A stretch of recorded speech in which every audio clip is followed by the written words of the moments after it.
Sudden infant death syndrome, or SIDS, sadly claims the lives of too many Aussie kids all around Australia each year. And there was a local case in 2011 in November with River Waddell, and sadly lost his life after 128 days.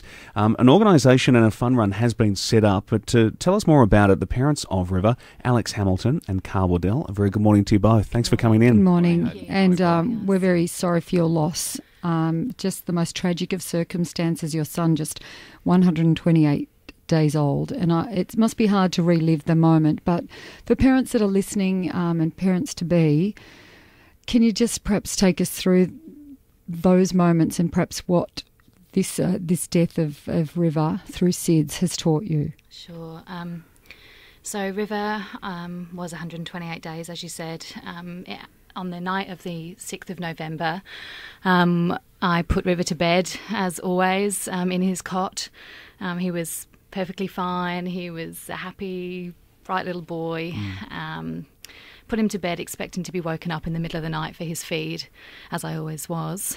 Went to bed, checked on my video monitor, which I had next to my bed, and woke up at 7:25 the next morning.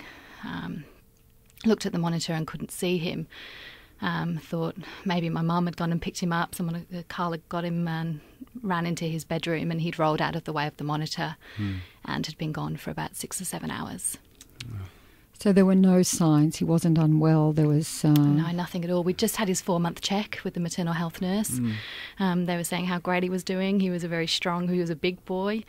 He loved his food. He was, perfectly healthy. There was nothing at all that would have ever alerted me to that this was going to happen. And with SIDS, is there no check at the moment with medical advances or anything to actually diagnose this early? It's currently nothing. Nothing. No, and we've discovered through our research that there's nothing being done in Australia at the moment. There's no funding for SIDS research, and there's really nothing progressing, and that the major research is being done in the USA. Now, we were talking off air, and Carl, you were telling me that there is hope in the future with serotonin levels being measured, and there is some potential. But in the meanwhile, what have the two of you learned that maybe could ease the minds of expectant parents at the moment? Is there anything that we can possibly do, do you think? Yeah, I think over the past 20 years or so there have been some real developments with the Back to Sleep campaign, so encouraging parents to sleep their little ones on their back. That heightens their oxygen levels and allows them to breathe more easily. But as Alex mentioned just before, little Riv was on his back and partly on his side when Alex found him. So, I mean, that's no absolute protection mechanism, but it certainly helps. And then aside from that, and we wish in hindsight if we could turn the clock back 6.5 months, it was only 6 months yesterday that we lost him. If we could turn the clock back, we'd have an angel mat, which is a mat that you can lay under the baby, and you can buy those angel mats in the Baby Buntings and these stores, Mother Worlds and places around Geelong. What does it do? It alarms the parents, so if the baby doesn't move for, I think it's 15 to 20 seconds, it will alarm the parents to that and buzz and make a bit of noise. And but don't babies lie very still anyway if they're bundled up? I mean, wouldn't the alarm be going off all the time and the baby's simply just sleeping comfortably? It does, absolutely, and that's a lot of parents' fears, is that we're going to have these false alarms all the time. And, I always say to people who say that to me, if I could say that this was a false alarm, I would give my world to say that. Absolutely. So if you have 10 false alarms a night, well, so be it. There is also a little thing called a snoozer, SNUZA, which is a new product coming out of South Africa, which clips onto the baby's nappy, which actually vibrates if there's no movement after 15 seconds. That may be enough just to arouse the baby out of that sleep pattern. We're not saying that either of these things can actually prevent SIDS, but it is just another alarm that could alert you in time. Okay. Also, to help with raising money to try and get research in Australia as well, you have a run coming up, not this weekend, but the one after, and it's the Run for River. What's involved there? The Run for River campaign. So we're running off the back of the existing Great Ocean Road Distance Running Festival. There are 4 different events over 2 days. So on the Saturday, there's a 6-kilometre run or walk, and also a 14-kilometre. You have 2.5 hours to finish the 14, so I'm sure there'll be some walkers in amongst that group as well.